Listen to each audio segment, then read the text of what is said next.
Five now. Thank you.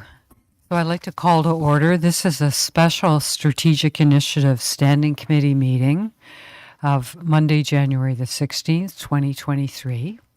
Councillor Baines is running late, so he hasn't joined us yet, but otherwise we're all here. So we'll start with the land acknowledgement, and Councillor Doherty, can you read that, please? Thank you. For more than 15,000 years, the First Nations walked upon and cared for the lands we now call home. Anishinaabek, Haudenosaunee, Ojibwe, and many others who were families, friends, and communities the way we are today. The town of Collingwood acknowledges the Lake Simcoe-Nottawasaga Treaty of 1818 and the relationship it establishes with the original inhabitants of Turtle Island. We acknowledge the reality of our shared history and the current contributions of Indigenous people within our community. We seek to continue empowering expressions of pride amongst all of the diverse stakeholders in this area. We seek to do better and to continue to recognize, learn, and grow in friendship and community, nation to nation. The next item on the agenda is to adopt this agenda. And the motion before us reads that the content of the Special Strategic Initiative Standing Committee agenda for January 16, 2023 be adopted as presented. There's one amendment I'd like to make to this, and that is in the typical fashion, we will be hearing from the public after the staff report on item 4. And so, because there's only one item on the agenda, item number 5, any public delegations, will be inviting people, subject to council's vote on this, to speak right after the staff report. So we have any input at the time we make any motions before us. So with that change, could I have a mover and a seconder? Please, Councillor Potts, Councillor Doherty, thank you. Would there be any other amendments to this agenda? Seeing none, all those in favor? And that's unanimous, thank you. Are there any declarations of pecuniary interest today? I see none. If you find yourself in that position as the meeting progresses, please let me know. And then we're on to the meat of the meeting, which is staff report. It's T2023-03, otherwise known as the 2023 budget draft number 4. Treasurer Quinlan, could you make your presentation at this time? Thank you. Thank you, Your Worship, and members of council. We're just going to bring up the presentation. We have shortened it quite a bit, and so that you're not listening to the same information over and over again. Well, hopefully we can go a little bit quicker.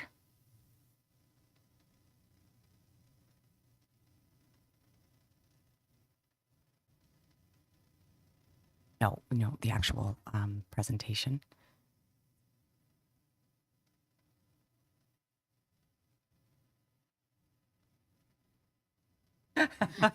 Looked like an exorcist happening there. I did.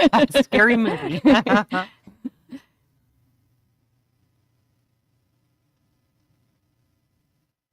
Don't say sorry. No, that's okay.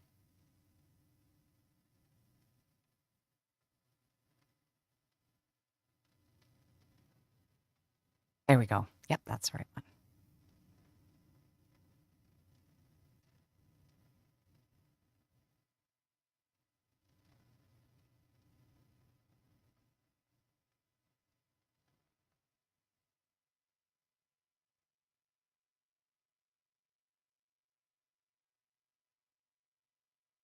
First slide, the next slide, please. There we go. So just a quick reminder of the budget timeline. So we've been at this since the beginning of August when we launched the public survey. We moved in September to provide a report to council on sort of an economic overview and what was happening in the world and what would happen within our budget as well. Staff have been working since that time to pull together a first draft. In October, we brought forward the results of the public survey, and then we continue to work through the information that both department heads and managers have brought forward, as well as refining any information we've received from the strat plans. Next slide, please. So in November, following council orientation, we presented the first draft of the budget to council. And of course, held our public meetings on November 28th with both a virtual session and an in-person session at the library. And following that in December, we brought forward the second draft of the budget with the responses from the public presentations as well as the consultations. And we issued a third draft following the meeting on December 5th.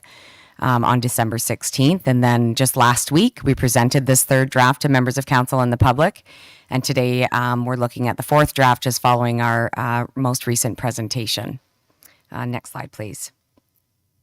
Actually, we'll just skip that one too. That's the budget process we've talked about quite a bit. So to get into the meat of the actual agenda, this is, we're going to be presenting what the changes have been since our last meeting last Monday. So there were two portions of a resolution passed. The first one said or requested that staff bring back a reduction in the tax rate impact of 1%, and in part using the full allocation of the grain terminal project through reserves. And the second portion was that the estimated annual surplus that we were estimating for 2022 be allocated to the Affordable Housing Reserve Fund. Next slide, please.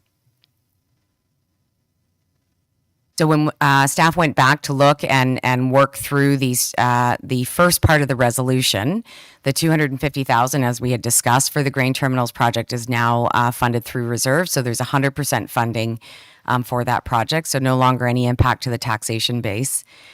We've reduced or looked at or reviewed and refined what we had brought forward previously on the urban forestry unit. Which means a delay of the hire of the full-time arborist and also a removal of the seasonal position that was included in that, and a reduction overall in the capital funding required for that project. So the net impact of that change was just about $85,000 to the municipal tax levy. There's also a deferral of the zoning bylaw.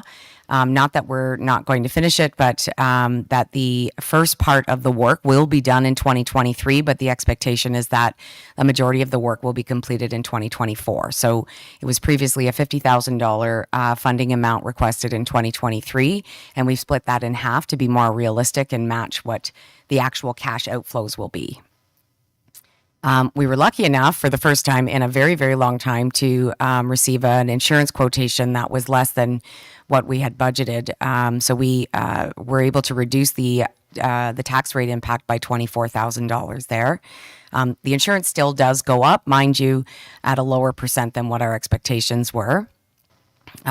We've also reduced, we had a line included for miscellaneous traffic studies of $7,500 that we've taken out of this round of the budget. We've removed some software that the finance department uses for an amount of $5,000. There's a little bit of postage reduction in the administrative department at $4,000.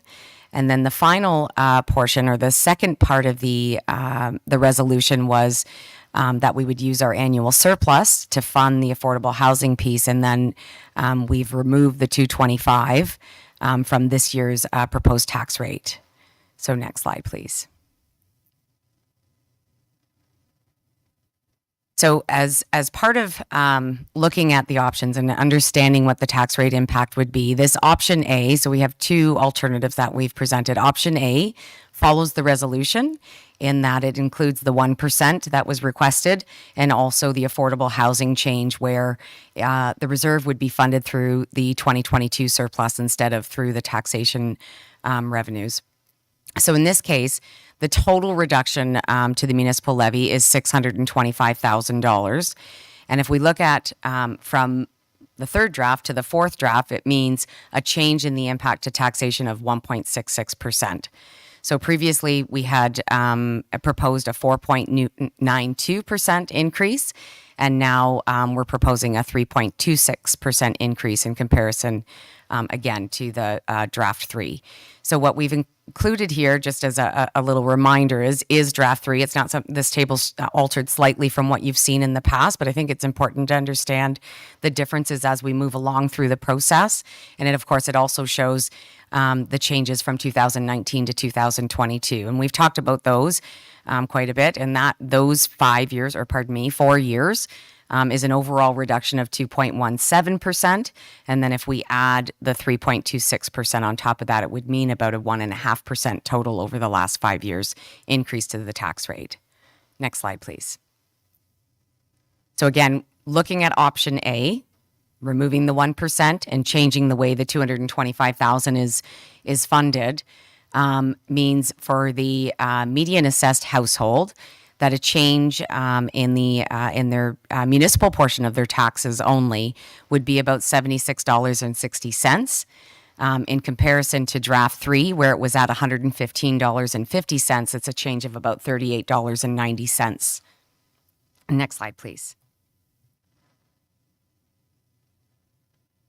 So we also, within the budget book and the staff report, presented an alternative option. So option B is maintaining the current surplus allocation policy. We talked about it a little bit in the previous council meeting, where funds for any annual surplus that is created are flowed through to the working capital reserve, then they go to operating and capital contingencies, and then the general reserve.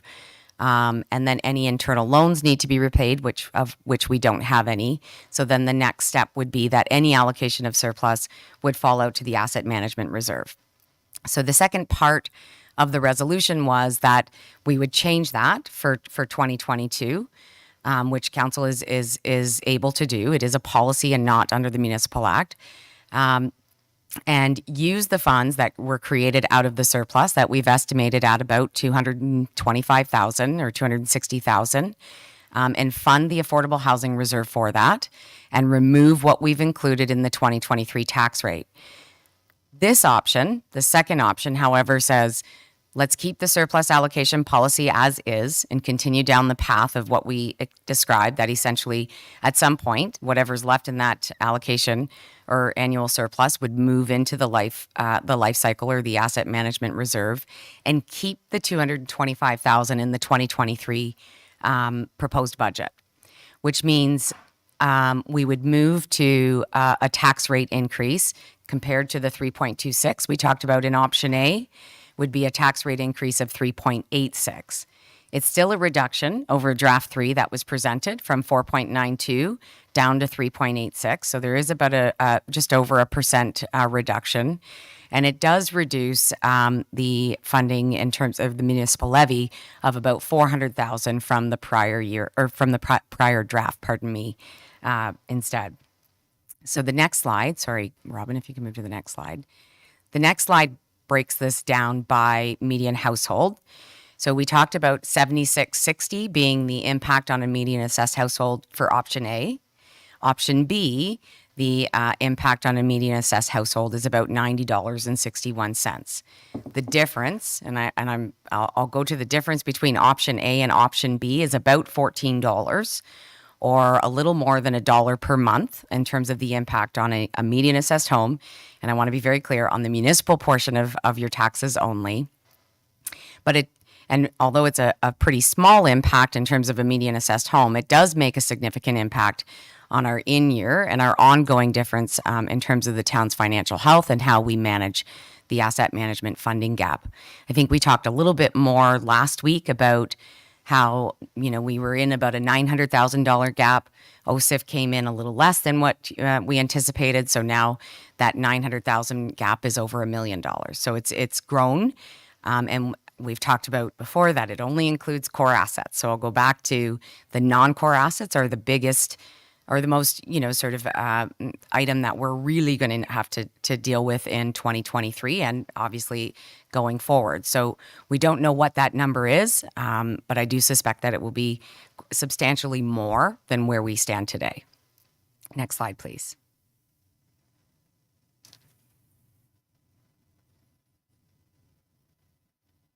So we talked a little bit last week, too, about what the proposed tax rate increases are in Simcoe County and our peer municipalities. With the town of Collingwood being at 3.26%. The average increase is at 4.46%. So we are below the average. There are some that are going below the average quite significantly, and Penetanguishene, for example, but they've added the comment that they're using a significant amount of their tax rate stabilization reserve. Next slide, please. Oftentimes we get the question of, what about the whole thing, the whole enchilada? You know, when you pay your taxes, you pay a municipal portion, you pay a portion to the county, and you pay a portion to the school board as well. So when we're using option A, so I'm going to go back, option A was a $76 increase to the average or the median assessed household, and that includes the full resolution of the 1% plus the change in the affordable housing funding. When we look at that, that option amongst all of the other taxes that our residents pay for, the blended tax rate change is about 2.9% or 2.88%. So on average, for a median assessed household, they'll pay $108.99 more for option A across the board. That includes all of their taxes. What their tax bill will actually look at in total. I just want to remind you that the county proposed tax rate increase right now is at 3.5%. So that's inclusive here. If that changes, obviously there'll be some changes here as well. Next slide, please. So in comparison, when you look at option B, and that includes the change that we're saying as an alternative, members of council could consider, is keeping the 225,000 affordable housing in the tax rate base and using the surplus allocation policy that we've laid out. It would mean a blended tax rate change of about 2.95%. So looking at the comparison of option A versus option B, there's not a huge or a substantial difference between the two. Again, going back to say the 3.5% proposed increase from the County of Simcoe is included in that as well. So any change that happens there will make a change on this as well. Next slide, please. I guess that's it. So any questions or discussion following that? Okay, thank you. Would anyone like to ask? Okay, thank you. I'm going to hear from the public at this time. But there could be the odd question for our treasurer as we proceed. Mr. Inglis, would you like? Yeah, Mr. Inglis, would you like to come up, please? Thank you. And Treasurer Quinlan, if you could let Mr. Inglis have the stage. Thank you.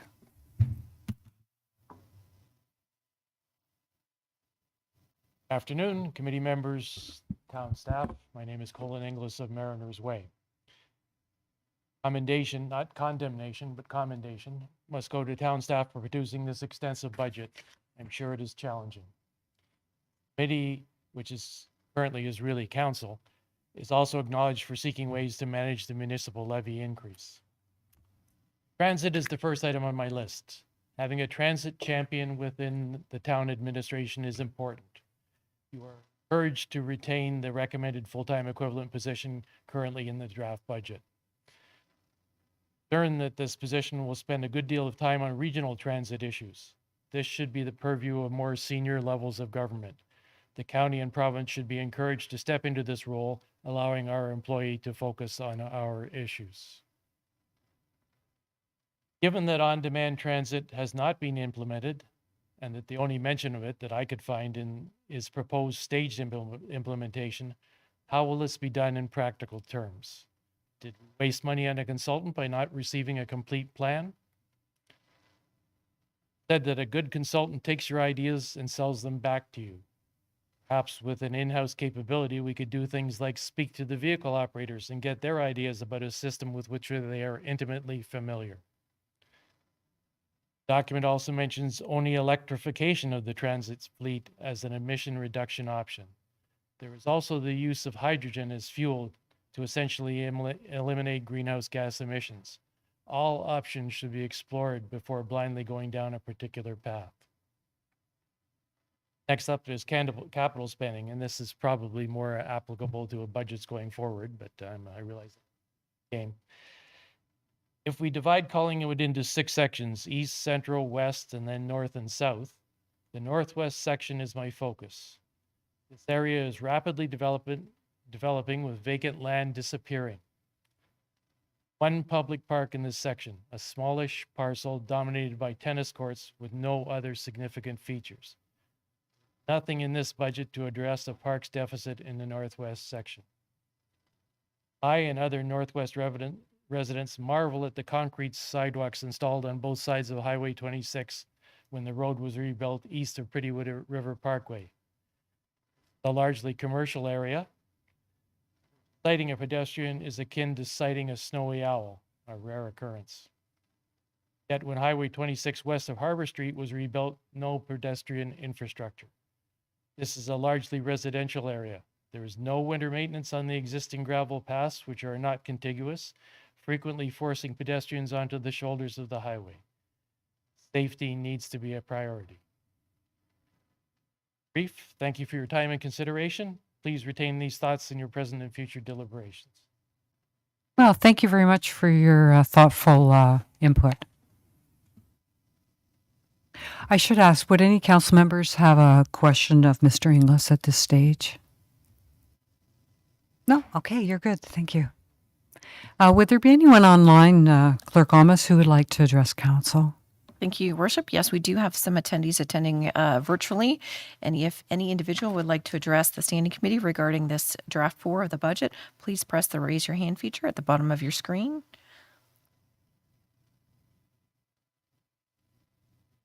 And there's no interest at this time, Your Worship. Okay, thank you. So I'll read the motion in, and we'll see if we can get someone to nominate and second this. That staff report T 2023-03, 2023 budget draft number 4 be received, and that staff be directed to move forward with the 2023 budget using the alternative option as presented in the staff report in an effort to continue to lessen the asset management plan funding gap, and further that prior to the hiring of an arborist for the urban forestry unit, that a staff report detailing the overall urban forestry operations plan come forward to council for final endorsement. Could I have a mover and a seconder, please, to get this on the floor? Councillor Doherty, thank you. Nobody else wants to have a budget on the floor. Come on, you don't have to vote for it. You just have to get it on the floor. Councillor Ring, thank you. Okay, and so now we'll just open this up for discussion.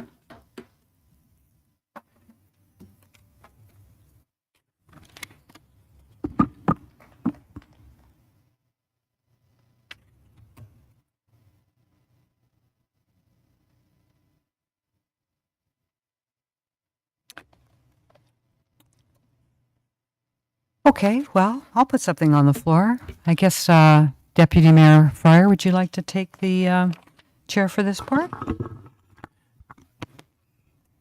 Yes, thank you, Mayor Hamlin. Go ahead then. Hey. In terms of option B, which is the one that staff has put before us, and just to reiterate that this would take the increase locally to 3.8%, 3.86%, and maintain the surplus going to our asset management. With that particular option in mind, I wanted to propose that we eliminate one of the staff positions. And the staff positions are listed on page 30 of the budget. And the one in particular that I'm interested in is the facilities coordinator, and that's a full-time staff position. And the description of that is found at page 20 of the budget. And it's to allow for some cross-training of building operators and providing backup. But it's not, it's more in the nature of a custodian position, according to the research I've undertaken.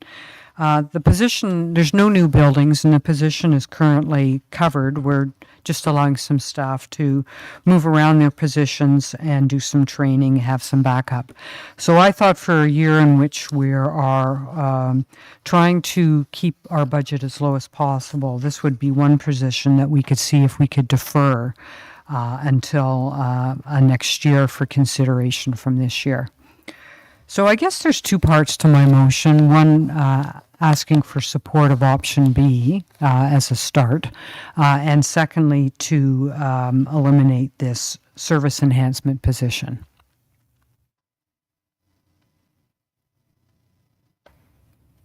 That's put forward. Do we need a seconder? Anyone willing to second that? Guess not. Oh, I'm sorry, second. I will second for discussion. Okay, thank you. So I'll open the floor to discussion. Councillor Jeffrey. Thank you, Deputy Mayor Fryer. I would like to ask to sever those requests, please, because to vote on option B as an entire focus at this point would not allow us to have further input, and it would reflect just only one change, and I'm not willing to go there yet. I'll turn then to Mayor Hamlin and ask, would you, no, they can be severed without, I'm sorry, yes. And so we'll treat them as severed. Thank you. So would you like to speak to, so the first part would be consideration of option B then. So we'll speak to that first. Or Well, I would- think I would you kind of rather- just did. I would just repeat myself that I think that's too premature at this point to have a full-on vote on option B. Maybe components of option B if we wanted to, but as option B is a full out with only one amendment, I wouldn't recommend proceeding going forward with that motion. So Certainly wouldn't support perhaps then it'd be better to discuss the other portion of the motion first, the position, and it open up to anyone and anyone who would like to speak. Councillor Doherty. Thank you, Chair, Deputy Chair. And this question may actually be through you to staff in facilities. And I would just like to get an understanding of what the implications of that reduction would be in terms of day-to-day operations. Like what was the very specific function of that person, individual? And I'd ask, If I may, Your Worship, it or looks- Deputy Chair. So Director Peg would like to respond to that yes, question. we'll ask Director Peg. Thank you.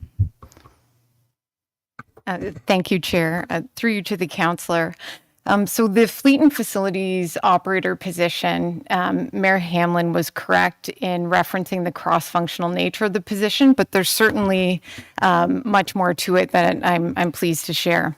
So as mentioned, the position does certainly allow for some cross-functional training between the building operators, and that would help ensure that we provide consistent coverage opportunities, not only at environmental services, but also with our town administration buildings. So currently, the day-to-day building maintenance at Stewart Road is being covered by environmental services, that department, and specifically by the backflow prevention role. So capacity to continue with this practice is strained, and the current practice doesn't allow for maximum use of the skill set of the individual that is our backflow prevention officer. So the proposed position is definitely a boots on the ground role. It would manage site access, contractor supervision, minor repairs, among other things on site. Those things at this point, again, are managed by the backflow prevention individual. In addition, the new role would be able to oversee things like LED lighting projects, fire and life safety system contractor access, emergency generator maintenance, among other items. which are currently done by environmental services, but also pull away from our current fleet and facilities coordinators. So the role would assist taking some of those pressures off of our coordinators. So Adam Gallant was here the other day providing a presentation on our part of our asset management program or facility condition assessments. So Adam would be able to more thoroughly focus on some of that project work with the assistance of this role. So I guess just to summarize then, the three main benefits is, of course, this cross-functional facility management options, enabling environmental services to focus on their core service, and then providing additional skills within the fleet and facilities team to manage some of the on-site projects and whatnot. So certainly at the direction of council, we could continue with the current practice, but by implementing this role, it would help us see some definite efficiencies and enable us to use current skill sets to maximum capacity. Thank you. Thank you, Director Peg. I'll just ask Treasurer if she had anything to add, or is that good? No, I think that's good. Thank you. So I'll look to Councillor Doherty. Is that? Yes, thank you. I'll just follow up, if I may, just with one other question. So is this a position that could be subcontracted, especially, and I'm thinking in particular, the environmental services, and if, at a time when maybe on an ad hoc basis during the year when environmental services are particularly taxed, that subcontract could be brought in, or a contractor could be brought in, and the rest of the time manage as we have been managing. Would that be A, feasible, and B, would that have a significant impact on reducing that particular budget line? So I'll look to Director Peg again, and if you feel it's somebody else needs in, just let us know. Thank you, Chair, through you to the councillor. So certainly when we bring on contracts, there is still a requirement for staff to manage those contracts. So there is still some capacity required in that instance. We do have some contracts in place already at Environmental Services, for example, our cleaning contract that provides some of that support, but this would be separate and apart from cleaning. And again, I think that the staff capacity required to manage that contract, be on site, access, following up with the contractor to ensure our levels of service are being met, certainly would require additional capacity, either from our fleet and facilities coordinators or from the backflow prevention officer, who's the on-site contact at this time. Thank you. Anything further? Thank you. Councillor Jeffrey.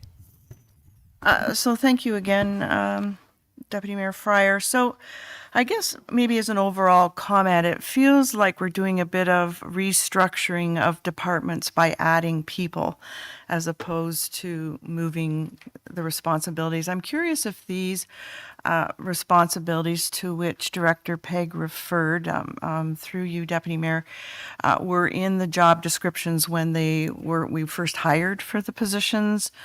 Is it volume? Is it, and am I incorrect? But I feel in a couple of cases we're trying to sort out shared jobs that are shared between two departments by adding a person, as opposed to just realigning the responsibilities within each department. And I'm just wondering if you would have a response to that. Thank you. Director Peg. Thank you. Through you, Chair, to the councillor. So our positions have the catch-all other duties as assigned, but certainly our operators and our backflow prevention don't have the building maintenance in the nature that they're performing it included. Certainly hear your point around looking at new staff as an opportunity to reorg. Our intention right now is really to look at efficiencies and opportunities to maximize the use of skill sets of the staff we currently have. I also forgot to mention, and Director Slama raised the point just sitting here, that we also do have a tenant in that facility. So So this individual would help in that regard as well. And there's certainly opportunities to have discussions with the tenant around building maintenance. And I don't know if Director Slama wanted to add anything there. I'll also mention as well, and our manager of fleet and facilities is also online. So if we get into any really technical around who does what, I'd be happy to ask Manager McNulty to answer any questions as well. Thank you. Thank you. Director Peg, did you?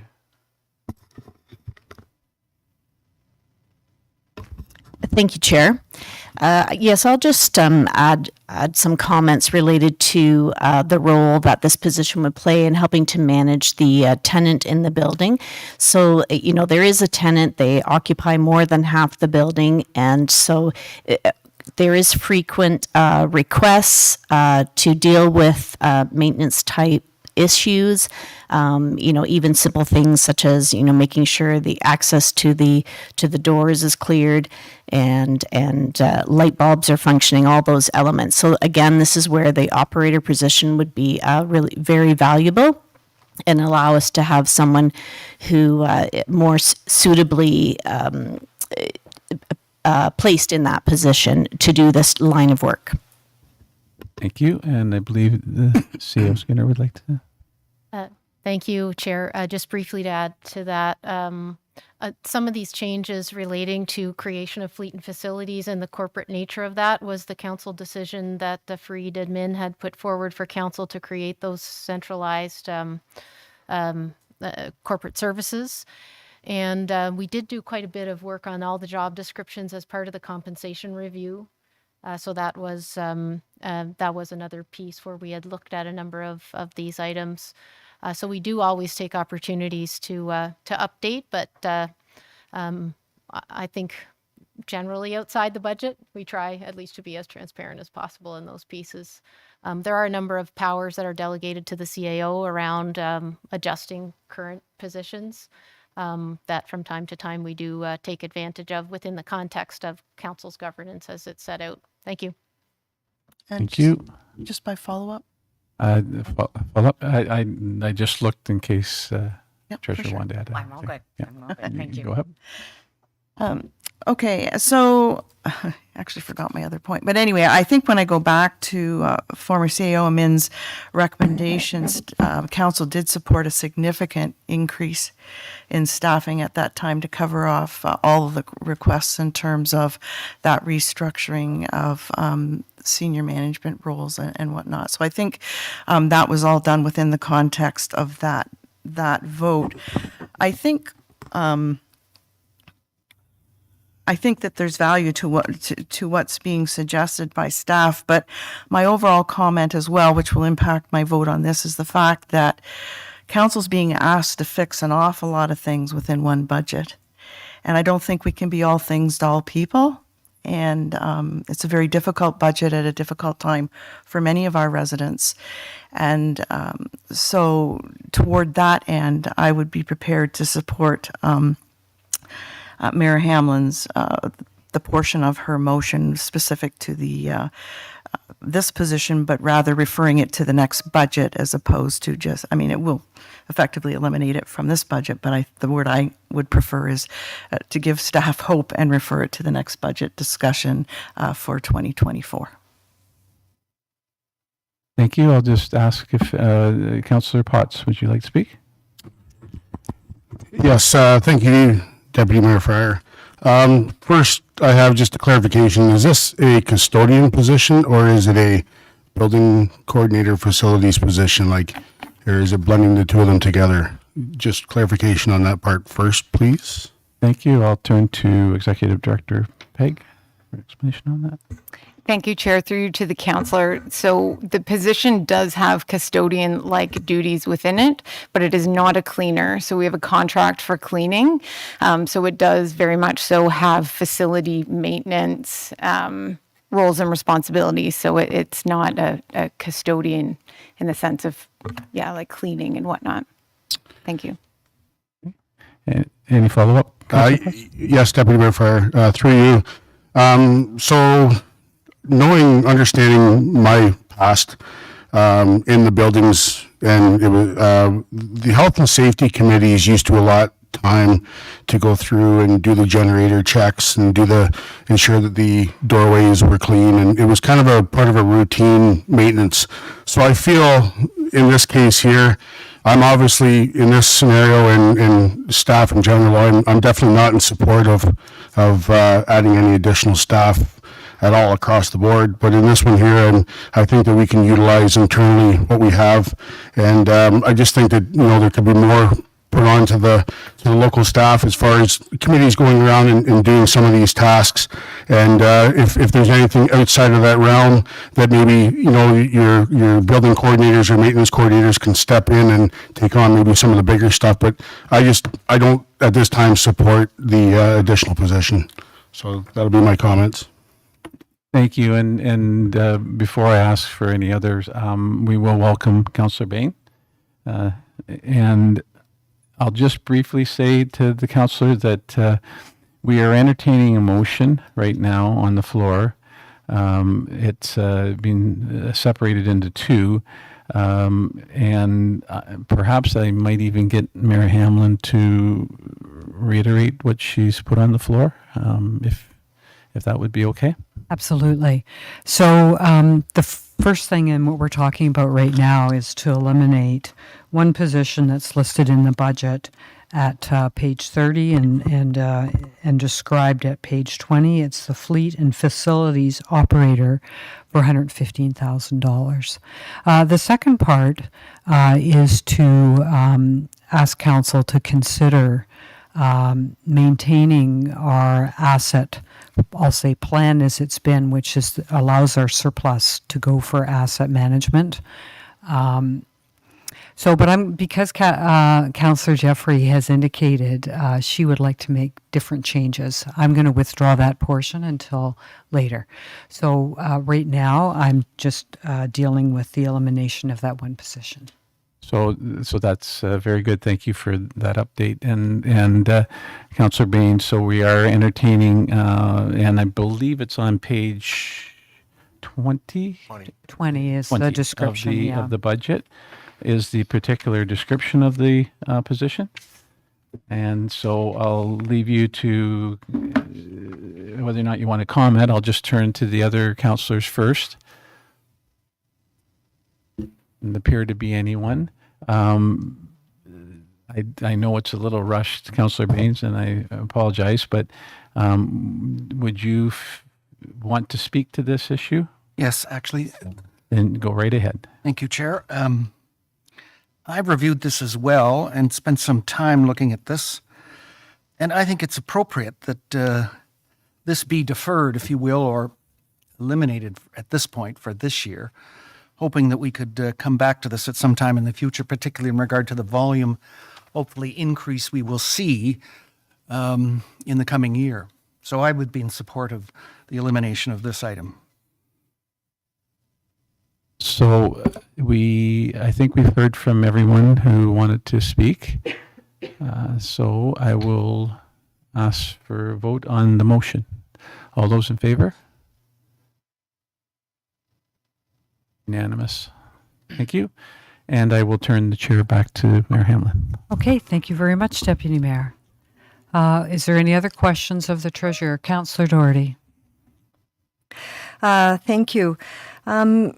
I would like to propose that the position of Municipal Law Enforcement Officer 2, which was intended to involve the conversion of 2 seasonal positions into 1 full-time position, but is actually having a net effect of increasing our budget by $55,000. So my recommendation is to hold on the hiring of that position, keep the 2 seasonal MLEO positions for this year, and relook at it again next year for a savings of $55,000. Okay, would there be a seconder for that motion? Councillor Potts? Thank you. Any discussion? Councillor Ring. Thank you, Mayor Hamlin. For you to, whether Treasurer Quinlan can answer or not, I'm not disagreeing with the motion, but I would just like a little more information. I know it is an increase to the budget. My concern was with the staffing. In other parts of our council meetings so far, we've discussed a few things that, and I kept hearing a kind of a theme that we're short of bylaw officers to and investigate issues out in the public pertaining to bylaws. And one position, would it make that much difference if we eliminate it? I wholly agree that trying to, I'm just wondering if the 55,000 is worth maybe thinking about, but I could support the motion of eliminating it if it's not going to make that big an impact with a higher. Fine. Would one of our staff like to address what the difference would be practically? Yes, Clerk Almas. Certainly. Thank you, Chair Hamlin. I appreciate being asked the question. As of 2009, we had 6.5 bylaw officers, and currently we have 6. I feel that the biggest reason why the requests come through this year is we've, substantially increased our enforcement of parking with our new waterfront parking program, and we continue to add regulatory bylaws to the town of Collingwood. So I find that at this point we are struggling to stay abreast of the complaints. 2021, we had over 3,100 bylaw occurrences on different issues in the town of Collingwood. That one was a little bit high because of COVID. We're generally just over 2,000 or so. And we thought that this year, together with, removing the 2 seasonals, that we would actually have the employment of the MLEO2 that we're looking for throughout this budget to actually through May, April, through to September, October, actually have weekend shifts. So they would be working Thursday to Monday, basically. And that's the request. But whatever council decides, we will make work. Thank you for explaining that. If I can, Your Worship, sorry, just to add to, I think Councillor Ring was also asking about the tax impact of removing the 55,000, and that tax rate impact would be about 0.15%. So it's just less than a quarter. In a follow-up, and hopefully I don't sound too hypocritical, because I think I could support the motion. I just want to know whether it's going to make that much of a difference. I'm just wondering if adding 1 at this time, that much of a difference. I know you said you can make it work, and one of the complaints I've heard from public is are all the bylaw officers, and I'm not criticizing them, are they doing everything they can to enforce the bylaws? So is it just the reorganization?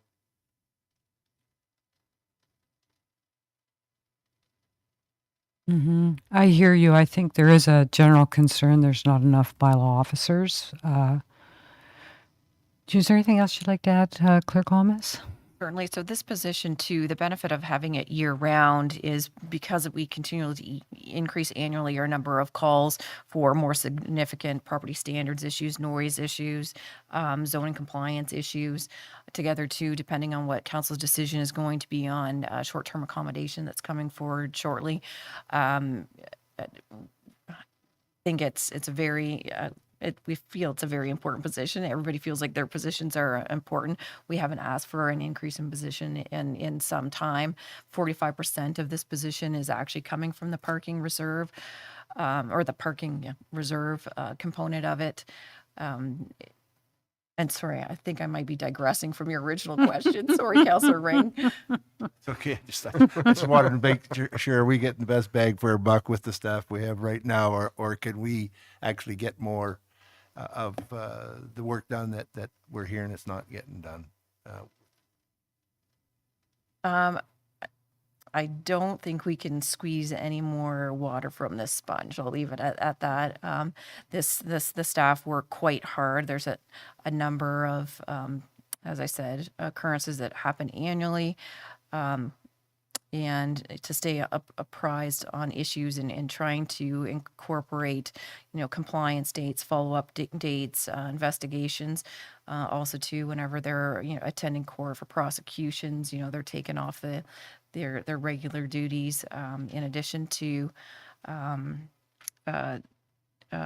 whenever we do all of our parking collections as well, you have to have two staff members, going out to do the collections as well. So it's taking away from an officer that's a senior officer that needs to be focused on the more zoning related, planning related, noise related issues that are happening, property standards issues as well. Yes, Councillor Baines. I would just say to the clerk, I suppose, and to all staff, that if we proceed with this motion, it's incumbent upon us as councillors to feel a little bit of the heat as a result of this, i.e., the number of inquiries, the number of unresolved or slow response inquiries for bylaw officer input ought to be brought to our attention so that next year at this time, we're cognizant of our decisions this year. I think it's only fair. Having said that, I regretfully will support this motion. Councillor Jeffrey. Thank you, Mayor Hamlin. So I appreciate the clerk bringing up the matter of the short-term accommodation review, which is forthcoming, but I don't know whether my recollection serves me correctly or not, but some department, I think we beefed up a bit, recognizing the short-term accommodation challenges in terms of the enforcement and the facilitation of the court information and those kinds of things. So where did that help go? If it didn't go to bylaw, and bylaw's going to have to do it, I want to take that help away from wherever it went so that you have it. That's just my question. Thank you. Go ahead. Thank you. Council, during this short-term accommodation, approved a 2-year contract position as a licensing officer. So we do have a licensing officer that's been undertaking that piece, as well as doing some of the administrative component related to business licensing from the enforcement perspective. Also, we'll be looking after doing the ride-sharing taxi licensing review prior to the contract, I believe, expires this November. And is that person hired now? Sorry, just as a follow-up. Correct. Yeah, thank you. Yes, Councillor. Through you, Mayor, to Clerk Almas. You said the 45% of the cost of this is covered through parking. What are the odds of the other 55% being covered because we have an extra bylaw enforcement officer? You probably can't put a dollar figure on it, but. Go ahead when you're ready. Yeah. Certainly. Thank you, Chair Hamlin. I'm wondering, Councillor Prairie, can I get you to ask the question again? So you said 45% of the cost of a new bylaw enforcement or municipal law enforcement officer is covered by parking fees. There's 55% there that I'm asking if it's going to be covered, or possibly, or would you know if it's going to be covered by extra enforcement? Certainly. Thank you. I don't know if that's a fair question or not, or it's a tough question, but. So we I might be able to help a little bit with that if I okay, can, go Your ahead. Worship, through Treasurer you too. Quinlan, thank so you. I think what you're asking is a good question, and I think one of the things that, and I'll let Clerk Almost fill in as I speak about it, but one of the things that this particular municipal law enforcement officer may be doing would be in relation to parking, and of course, Right. the better parking enforcement we have, which not everybody's going to love to hear this, means more tickets are issued, and Yeah, of course, that's the tough part. I right? know. That is the tough part. It is difficult to say how much would our parking revenues increase in relation to this particular position, but logic would say that likely they would. I don't know by how much, and I wouldn't be able to give you the numbers, but that certainly is something that we would consider.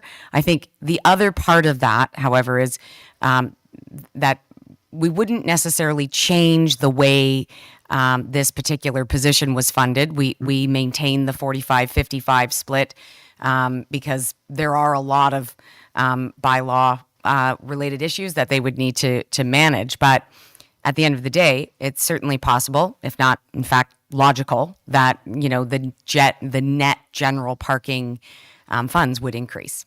Right. Okay, thank you.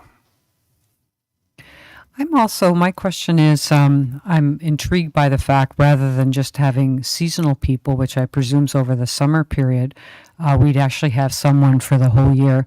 What are the months that we'd have additional coverage for, Clerk Holmes? Thank you. Generally, the seasonals start at some point in May and they end in the end of August. And as you're aware, our parking program actually goes until the Thanksgiving weekend.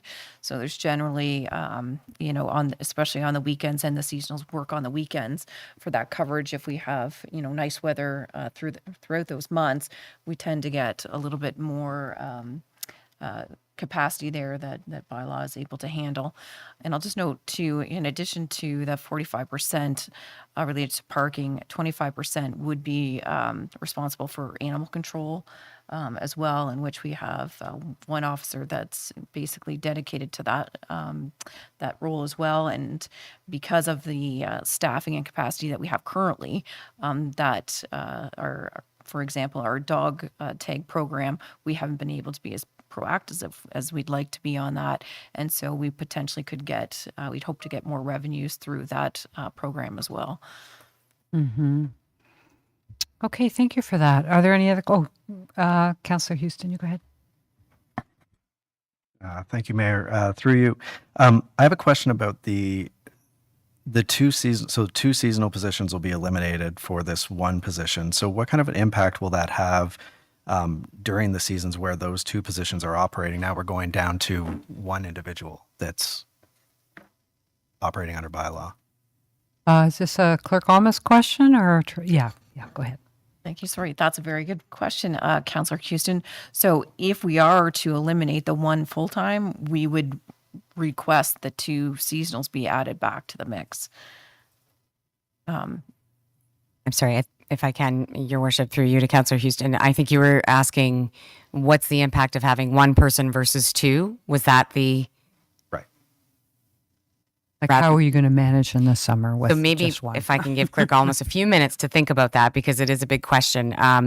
One thing I wanted to just go back to, and now I think it was Councillor Perry had brought up, and we're talking about parking reserves, and the other thing that came to mind is there is the option that there is a large amount of funds in the parking reserve. It's about $1 million right now, where if council or members of council thought, this position was something we needed to do because of the complaints and the sheer volume that has increased in this particular area, we could, for the budget period of 2023, and even possibly slowly build up our base or wean ourselves off using the reserve. But that would be an option of council to say, let's use, all the 55,000 or half of the 55,000 to reduce the impact and use our parking reserves to offset. So that is an option as well.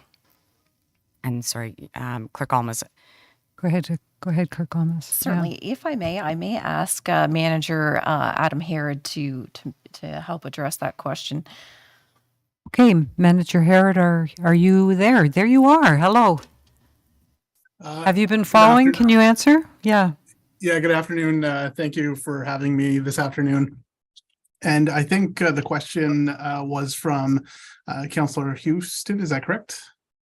Okay, so the question was in regards to, I guess, workload. Is that correct? Yeah, correct. During the seasonal period where the two seasonal workers are currently working. So last year we had 5 seasonal bylaw enforcement officers.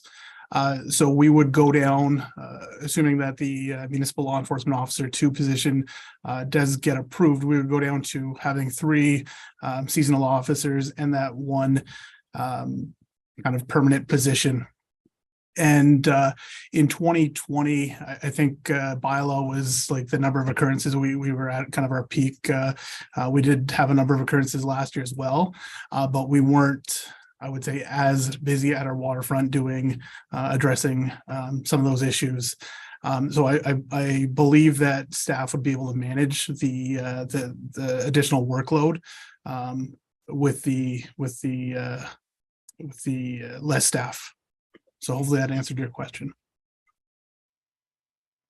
Thank you. So if I can just ask, so what you're saying is because there's less pressure at our waterfront now, because I'll say COVID is, the reduction of the impacts has reduced the number of people traveling to Collingwood for open space.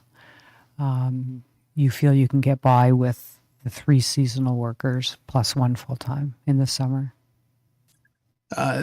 Yes, through your worship to Councillor Houston, that would be correct. Based on kind of demand, last year it wasn't as busy as previous year in 2020. So I believe that we would be able to manage with 4 staff instead of 5. Any follow-up? No, thank you. No. Okay, thank you. We are learning a lot. CEO Skinner. Thank you, Your Worship. I do hear a lot from council members about bylaw and a good amount from the public as well. So I just wanted to say briefly a couple of words. It's related to a number of the questions. Bylaw often are the face of the municipality. Customer service talks to a lot of people, but when you're talking about the people out on the street on their bikes and walking up and down Main Street and in our parks, it is the customers. A lot of customer service is provided by bylaw. The ability for a full-time person to provide high quality information to someone who's, walked up to them. They might be in the park, but they'll be asking about building permits or who knows what when they get those answers. I think we can provide better public service with this type of position, whether you endorse it this year or in a future year. I think it does reflect well on the municipality. Particularly for bylaw and the folks that often deal with people from the public that are a bit perturbed or need some interpretation of what they're asking for. There's a bit of a mental health toll for people to stay resilient and provide good positive results. And when folks are particularly overworked, that can be difficult. So those are some of the things I'm hoping that you will keep in mind as you look at the right approach for this year, whether it be permanent, whether it be partially or fully funded from a reserve, or whether you even want to look at a contract pilot period with a report back to council. Those types of options are open to you, but this is a position that probably will directly impact on your job satisfaction as you talk to people around the municipality through the next coming years. Thank you. Thank you. And Councillor Jeffries thinking. Okay, Deputy Mayor, go ahead. Thank you, Mayor Hamlin. And I'm going to be supportive of removing it from this year's budget, similar to the last item when Councillor Jeffries spoke about she doesn't want it off the list and such. I think I'd like to see us make do with what we have this year. And so I'm going to be supporting the motion. Okay, thank you. Councillor Jeffrey? Thank you. So just kind of a couple of general comments that fit into this as well. The last year of the last term, we had a lot of requests that had to come in from staff recommendations to do reserves for projects that came in over the anticipated price. And I'm on the record of asking the question, as we continue to use these reserves during the year to offset those kind of changes, what impact is it going to have on us going forward? And there wasn't an answer, a qualitative answer available at the time through the treasurer as to what that impact would be and how many reserves we used last year in those situations. But I got angst just suggesting, again, given the pressure we are under in terms of reserves, to actually use the parking reserve, because I know it's a very expensive infrastructure for us in our budgets going forward. So I just would have some angst in going that way for this solution. And I had another one, but I can't remember what it was. But I just, I do agree that putting it forward to next year, and we'll be able to better assess, knowing we have the STA report and the community's input on how we're going to be able to enforce that and how much more help we're going to need in those terms. Thank you.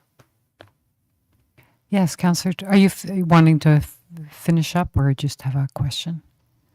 I wanna No, have I say just, something. I just had one additional go ahead. question. Yeah. Just to clarify that, certainly it's my intention to put this suggestion forward for the purposes of the 2023 budget because we are very challenged this year. But we've been talking a little bit about what improvements, what impacts it will have next year when we are hopefully able to implement.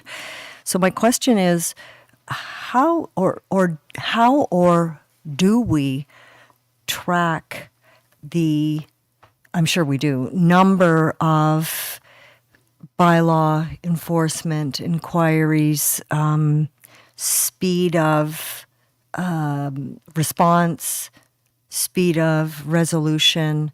Are we tracking those items so that they could then become a baseline for next year, or even more diagnostic direction as to where specifically we might want to focus an increase in personnel?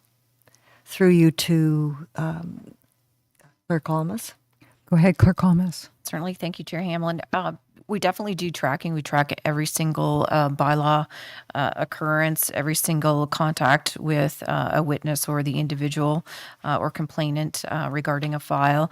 So we do have the length of time. I don't know if the specific manager, Herod, is actually available. If there's a statistic specifically to the amount and time it's being addressed, if he could address that. Manager Herod, go ahead. Thank you again. So we do track that information. So I'm just going to pull it up right now because I was working on a report in regards to just bylaw services in general. I do have some of this information. For example, between 2013 and 2021, we've had 141% increase in terms of bylaw compliance, bylaw occurrences. The average number of days to kind of close an occurrence has dropped. So in 2021, the number of days to close an occurrence was around 13 days versus in 2020, it was around 35 days. And that was probably because of our alternate service protocol that we were under. As of 2021, it was around 13, 14 days. Certainly, we do a number of inspections per year. Just in 2021, for example, we had over 1,800 inspections that we completed at various properties. So we do track those details. And certainly if some of that information, if you're looking for further information just in terms of bylaw enforcement, I'm sure we can gather that information. Thank you. Any follow-up? Thank you. That definitely answers my question. Thank you. I remembered my other one. Thank you. So my other point was that a gentleman had contacted me several years ago. He had moved to Collingwood from Aurora, and he had managed the Aurora bylaws department. And they're restructuring and reorging. They managed to get to a self-funded budget where bylaw did not have an impact on taxation. So it's doable. There's templates or models out there, and I think it would be something that might interest us in looking at going forward. Thank you. I have a related question to that's been on my mind, which is some of the investigations that will have been done by our enforcement officers will result in Provincial Offences Act charges that also result in fines. Do we keep track of those amounts? And I know the provincial courts are totally backed up and probably nothing's happening still because of COVID, but does anyone have an answer to that? If I may, Your Worship, we do. Yeah. We do receive an allotment, obviously through COVID, or I shouldn't say maybe not so obviously, but through COVID, that amount was greatly reduced. Hasn't come back to full steam yet, but I would expect that over the next, over 2023, we do expect it to sort of go back to normal, so to speak. So it is included in a line as revenues under the bylaw department. And I wondered if I could maybe just address a bit of Councillor Jeffrey's point on bylaw being sort of self-sustaining. There are models certainly, and one of them is that your parking funds help pay for the bylaw. But I think, again, if you're concerned about reserves and parking reserves going down, you aren't able to contribute to those reserves in that manner if you're funding your bylaw department. I know that pure municipalities do that also have sort of a major parking program, but just a thought as well, a consideration for that purpose too. Because what's on my mind is really related to the question Councillor Perry asked, which is if we have a full-time person who's working from September 1 to May 1, they're going to lay presumably more provincial offense charges as well. Because I suspect there's no shortage of opportunities from what I've seen driving around. So, but I guess we wouldn't be able to estimate that just as we can estimate the parking revenue, or do you have a comment on that? I think it's difficult, Your Worship, and through you, sorry, to the members of council. I do think it's difficult to estimate it. Just remembering that the amounts we receive off some of the Provincial Offences Act are related to speeding tickets and things like that our bylaw officers don't actually issue. But yeah, it'd be really tough for us to say that would. I think the easier way, and even that way is difficult, is on the parking infraction side of things, and whether more tickets throughout the year would be issued rather than just in a very small period of time, from April or May, to September. But again, it'd be really difficult for me to say, yes, it's going to go up by 10% or 5% or whatever that amount could be. I hear you. I think from my perspective, seeing the cost as 0.34 of a person, and we'll get a full-time person for September 1 to May 1, and staff can handle the summer parking with one fewer person, as Manager Harrod said. I think, I'm not going to support this motion. C.O. Skinner, did you wish to say something else? Thank you, Your Worship. I just wanted to add a very brief comment around the motivation for setting tickets and that type of thing. We typically try not to think about fines a lot. One of the things that I hate to hear when I'm out in the street is, oh, your person's just on Main Street getting their quota of tickets. It's really not what we do. We talk to the BIA, and if it's in this example about, what does it make sense for the downtown to be turning over with respect to parking? Do we have safe fire lanes, those kind of thing. So it is a part of the consideration, and certainly something that council needs to have in the back of your mind. And you are our fiscal responsibility governors. But in general, we try to think about what makes a fantastic municipality, what makes it safe, and therefore what staff do we need to have to do that. And I know that wasn't the intent of the question whatsoever, but just as a public service announcement, I thought I'd comment briefly. Thank you. Thank you. Councillor Baines. Just as a follow-up, Your Worship, I am going to support, as I said, regretfully, this motion. However, I was encouraged to read one of the staff reports about the new bylaw officer, or even perhaps the current part-time bylaw officers, adapting a form of alternative dispute resolution rather than go through the provincial court system, because it takes so long and the backup is so bad. And I think that's an excellent initiative, and we'll be really happy to support that next year when we embark upon this, if we proceed with this motion. Thank you. Okay, are there any other comments on this particular motion? Seeing none, we're ready to vote. All those in favor? And those opposed? I think that definitely carries. Okay. Would anyone else like to raise a question of our treasurer or bring a motion? Yes, Deputy Mayor Fryer. Thank you, Mayor Hamlin. I'm going to put on the table a motion in regards to item 6 on page 22 of the budget, the transit service technician. I'm going to put a motion together that be removed from the budget as well. And I will look for a seconder, and then I would like to speak to it if I do have a seconder. I think we have Councillor Perry's going to second that. Thank you. Transit is a very difficult portfolio. We've got difficult portfolios all over the place, but transit especially. In light of COVID, we're coming out of it, but ridership is down significantly. And not just in Collingwood. Read articles over the weekend about Toronto and Ottawa, and I think they're looking at 70% of their ridership prior to COVID. And it's a very, very difficult portfolio. The cost has gone from 2020 of about 1.3 million to a proposed budget for this year of 1.92 million. Conversations with Mayor Hamlin just actually this morning, I understand that part of the reason appears to be that we had a good contract back in that period of time, 2020. That was probably below market value at that point in time. So that's part of the reason why that has increased the way it has.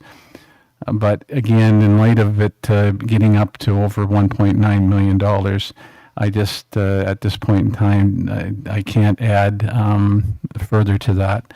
I'm hopeful that any duties that the current staff person who's performing for transit can be fulfilled, and even hopefully some more of the role that we're looking to this technician to bring forward on.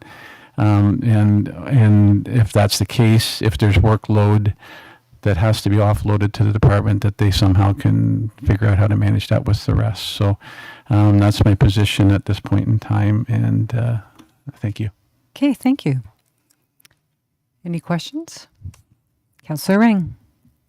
Yeah, the last meeting I spoke quite a bit on this, and I will support the motion. And Deputy Mayor Fryer touched on the staffing end of it if this goes forward and we eliminate this off the budget.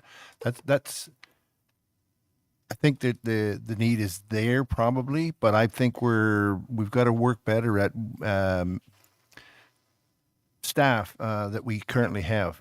Like I tried to, I don't think we're getting hiring a full-time person is going to is feasible at this time. I would like to see this job be eliminated from the budget, but not eliminated from the municipal. We have a person that's doing 50% of the work now, and he's sharing it with Public Works.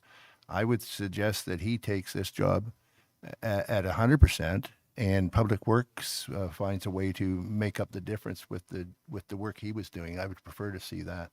I'd like that way we're not eliminating the need for this position, but I just don't feel that we need to spend that much money on this budget to get that position, when I think that my understanding is that we probably have enough staff already in place with Public Works that could pick up the extra 50% that he won't be looking after at this time. Okay, thank you. Councillor Baines. Thank you, Your Worship. I would say that after affordable housing, there's no second issue that I certainly hear from our citizens on are the state of the buses and the fact that there aren't enough riders on them. And I know this is sort of a chicken and egg situation. And I think with this item and this planned FTE, we're essentially ahead of the curve, because we are all hoping, praying, and expecting that ridership will increase significantly, hopefully, this year. And I think to the citizens who complain about why would you add more people when the ridership hasn't increased, I think this responds in a cautious, prudent way that, yes, we will increase staffing, particularly to allow the transit system to expand to the increased ridership. It will be more efficient and better for everybody. But that, unfortunately, I think, in my opinion, will have to wait 1 year. So in that, under this circumstance, I would support this motion. Thank you. I have a question of staff on this. I understand we have a half a person right now in transit and that he would become a whole person doing this job, so to speak. Why is the ad for 1.0 as opposed to 0.5? Maybe I can address that first, Your Worship, and then I'll let Director go ahead. Slama speak up Yeah. through you, Your Worship, to the members of council. So essentially, we have a single body managing half of his time with Public Works and half of his time with transit. We would like that single body to be 100% Public Works. So essentially, it equates to that one position. If we could hire half a body, it would be really helpful, but we can't. So certainly would need the full position for transit. But I think maybe I'll just look over to Director Slama to add a few items to that as well. Director Slama, go ahead. Thank you, Your Worship. Through you to Council, I agree with with Treasurer Quinlan. Basically because the one position that we have now is doing 50% in two different roles. It's difficult. We didn't see a feasible way to hire half a person to complete the Public Works coordination tasks. So, and we did also feel that there were improvements that we could implement in Public Works and leverage this opportunity to have that additional support on the Public Works side as well as the transit side. Okay, thank you. And what would the Public Works person be doing full time?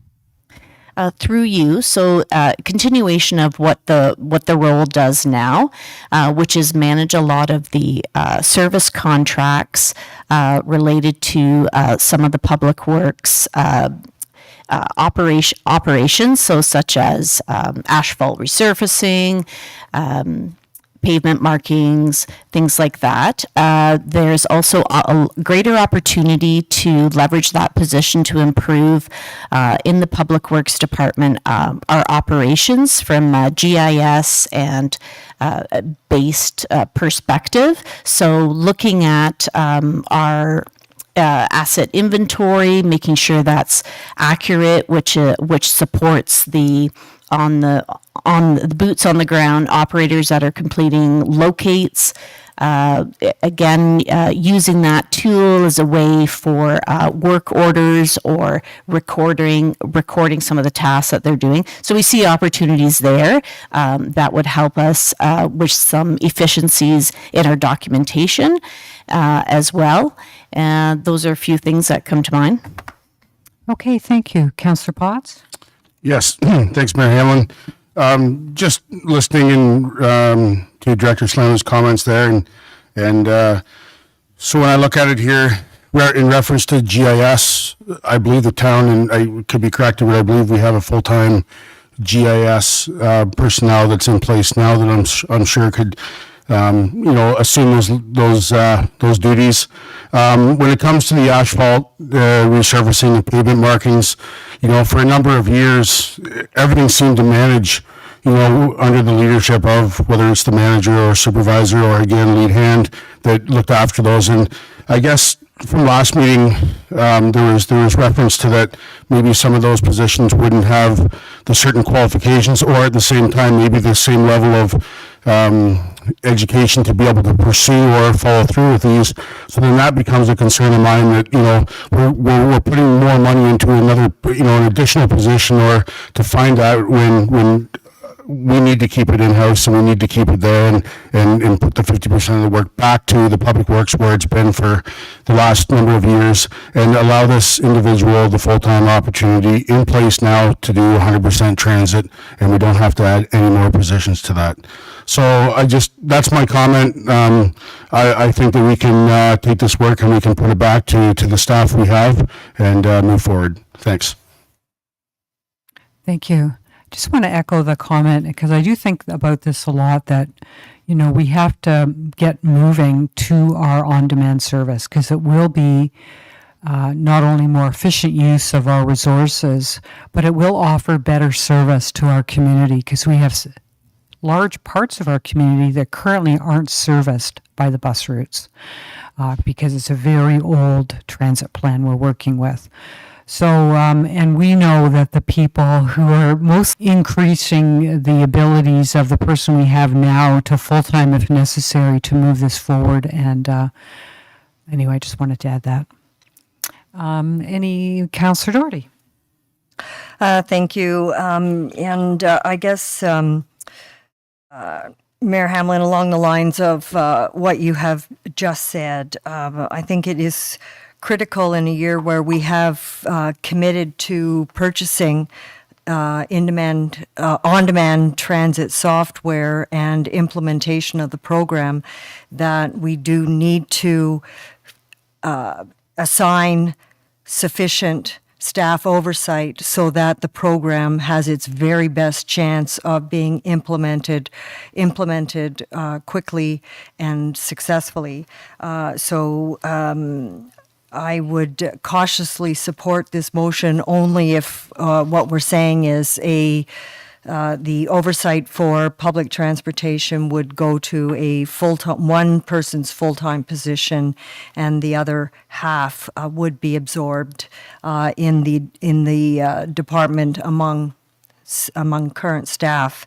On-demand transit, as it has been implemented in a number of municipalities, most of which are in Western Canada, but the experience has been that operation costs are reduced, ridership increases, efficiency increases, and for a municipality that has made a commitment to a reduction of our greenhouse gas emissions as well, it will have a positive impact in that regard.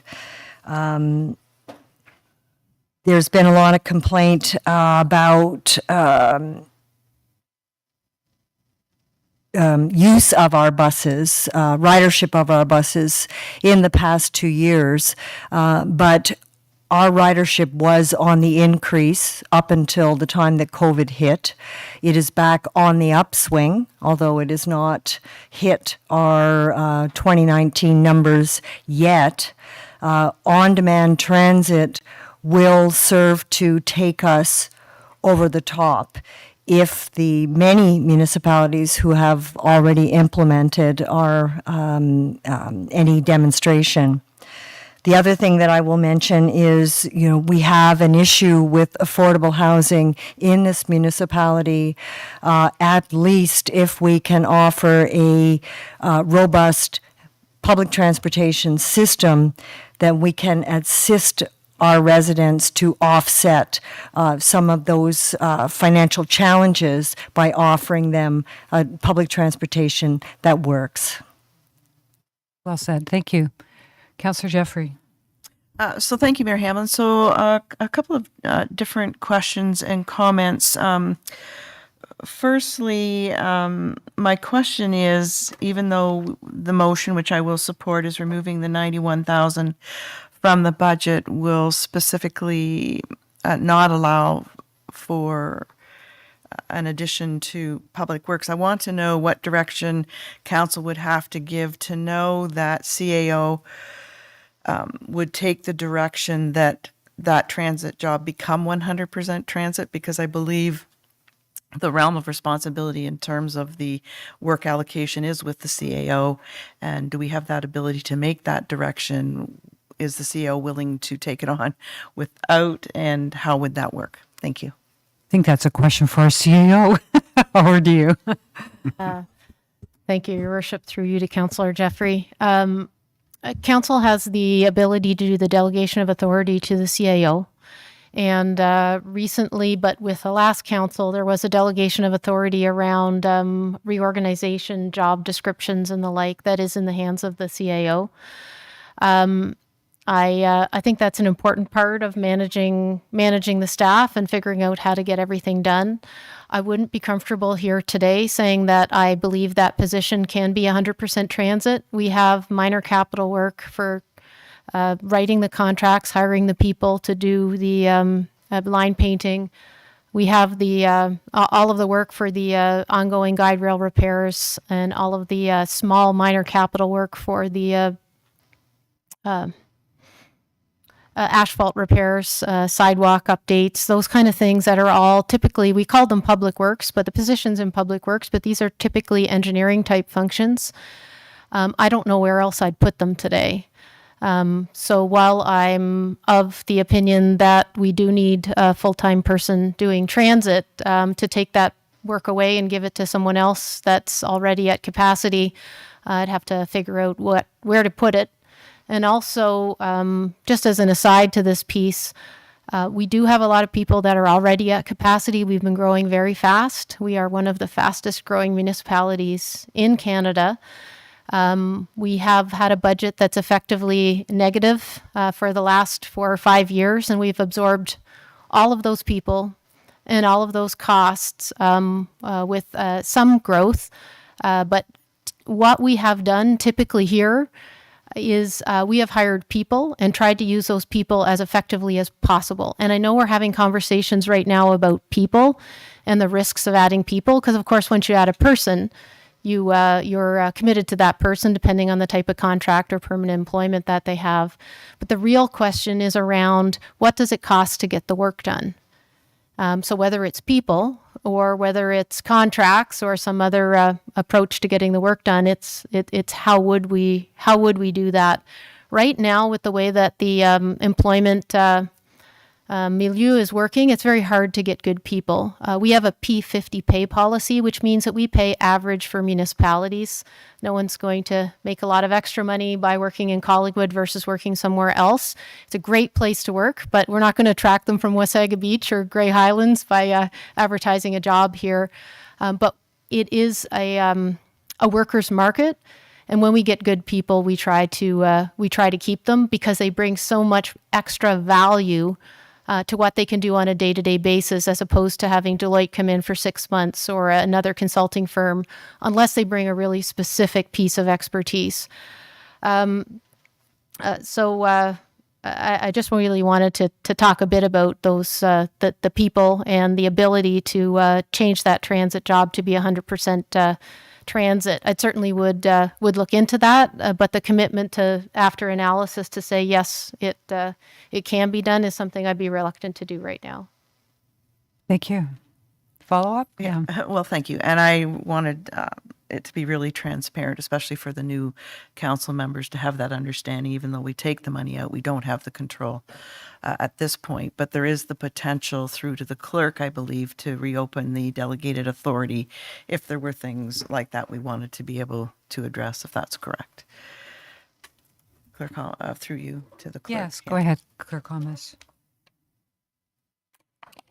My apologies. Can I get Yeah, the go question ahead. reframed? The delegated authority, Clerk Holmes, is done through the resolution of council, so that procedure or that delegated authority can be changed by council at any point, correct? Correct, as long as it's consistent, because we do have the CAO delegated roles and responsibilities bylaw as well. Yes. Okay, great, thank you.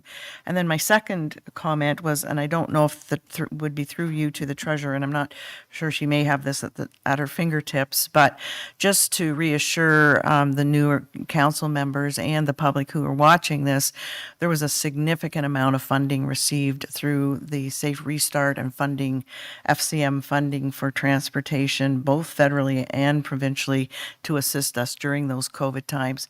And I'm wondering if you, through you, if the Treasurer Quinlan would have an idea as to approximately how much we received, because we were significantly made whole pretty well. Benefited.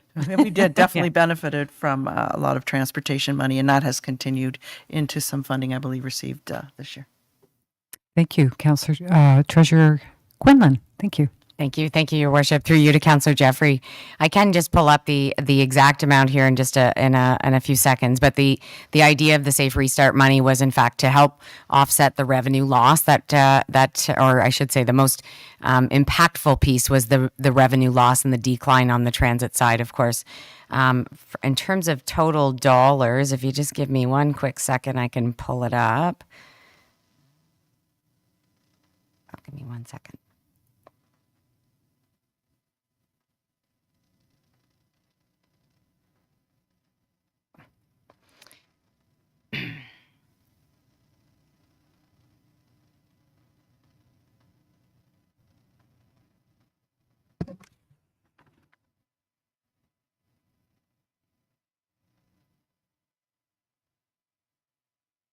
So in transit dollars, we received about $520,000 over the last for 2020 and 2021 into 2022.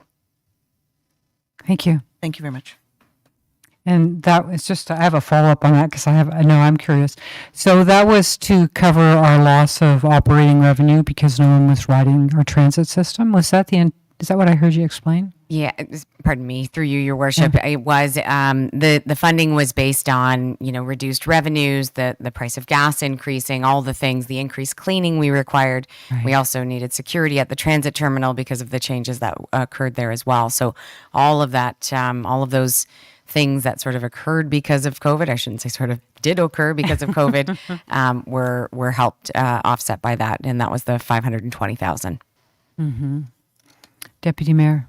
Thank you, Mayor Hamlin, and just through you to the treasurer, just for a clarification. So when I mentioned about the 1.3 million on our operating budget by division, and then just under 6 million in 2021, are those figures net then of the receipt of the subsidization? Go ahead. Your Worship, through you. So in the actual results, yes, that they would be net of that. We bring in the revenue the grant money as revenue. So it would be included in that. And that was my earlier point, that I recognized that there was a reason why that was a lower number and showing such a significant change. The other part I would add is my thought all along was there's just so many unknowns about how things are going to progress with the on demand. And I would hope that sometime mid-year we'd be looking at this fairly extensively to see how successful it's becoming. I was looking at the position of moving towards up to 100%. Maybe it wouldn't take 100%. And I think the most important thing, and Councillor Doherty spoke about this, is making sure every effort's made to make it successful within our own boundaries first, before we start thinking about too much about going outside and looking to others for cooperative service. I support that, but the most important thing is that on demand is rolled out properly and given its due course to try to be as successful as possible. Thank you. Thank you. I do find looking at these positions, if I can just think out loud, a bit difficult because as a council, we don't know how many people are working in each department, exactly what their jobs are. We don't know if there's efficiencies to be had or not. And of course, we've just heard from our CAO, she doesn't think there's efficiencies to be had with respect to the particular jobs are half of a transit person's doing for engineering. And of course, we're looking for an engineer desperately right now as well. So I'm finding this particularly hard just to share my concerns about holus bolus, not accepting the recommendations to increase staff and just cutting them. I'm uncomfortable. I just have to say that and I'm not blaming staff because we've never asked staff to do an efficiency review for us. And we haven't had time in the 2 months we've been sitting here to even think of asking for it. So I'm just urging caution by council because we can easily say, go off and fill up this position somewhere because you've got lots of staff here. But can they do those jobs, But anyway, that's just my worrying out loud. Councillor Baines. Thank you, Your Worship. Just following up on that point, on this particular position in particular, I would hope staff and council would be very flexible throughout 2023 about the numbers and about the opportunity perhaps even halfway through to change this situation in regard to either the 100% in-house or the hiring of a new one individual for this. So I think we all need more flexibility on this particular position. Thank you. Yes, go ahead. Following up to your comments, Mayor, when was the last time that we had an efficiencies review on staffing? C.S. Skinner? Thank you, Your Worship. We did have a Deloitte services review 2 years ago. It's posted publicly or on the council portal as well. You can take a look at what was done there and the recommendations that they made. Staff have been going through, and you might have noticed in the budget book this year, we started talking about what services are delivered under each of the titles. So there is some work afoot within this year to better categorize the deliverables and the cost for each of those services, which I think would be the basis for an efficiency review of several or potentially all of those services, depending on staff initiative and/or council direction in the coming year. Thank you. Thank you. Yes, Clerk Gomez. Maria, I'm just going to state that our visual effects are off right now. The public can still hear our audio, and any of the staff attendees can hear the audio. So if council is satisfied with continuing with just audio right now, we can proceed, as long as if there's any votes, they'll have to be announced as carried or defeated, so those that can't see can hear how the vote went. Otherwise, we'll need a brief recess. It would take 5 minutes to reboot the whole system. Well, I'd say let's have a recess for 5 minutes. Let's reboot. We'll take a bit of a break, and let's get our smiling faces back up there. Thank you.